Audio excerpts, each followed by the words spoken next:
штабе общественной поддержки Республики Коми прошла торжественная церемония присуждения премии Народного фронта «Команда Путина».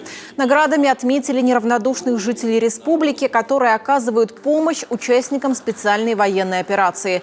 С первых ее дней общественники, волонтеры и предприниматели помогают нашим бойцам и тем самым приближают победу, отметил глава Коми.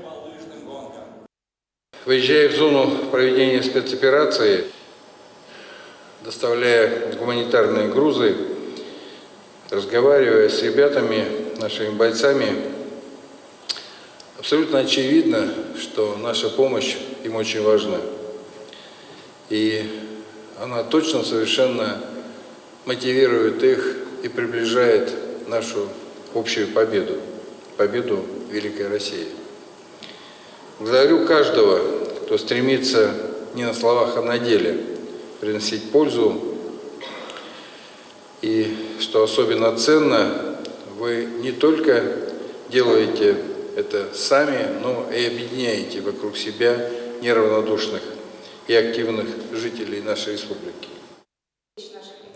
Среди таких активистов Наталья Хайлова, которая смогла объединить вокруг себя неравнодушных женщин и организовала плетение маскировочных сетей. Сейчас работает 5 таких пунктов, и почти 500 единиц сетей уже передано нашим бойцам. Но темпов сбавлять нельзя. Заявки от наших ребят поступают практически ежедневно. Так, волонтерам нужно еще изготовить около 3000 квадратных метров маскировочных сетей. Сначала, конечно, это было такое на дому, из своих средств, очень на любительском уровне. Вот. Потом постепенно мы разрастались, начали средства собирать, открыли счет, куда нам люди донатят. Это просто колоссальные суммы. Большая часть до сих пор, хотя у нас добавились помощники бизнесмены, и вот Народный фронт присоединился, да, но все равно 90% это люди, просто люди.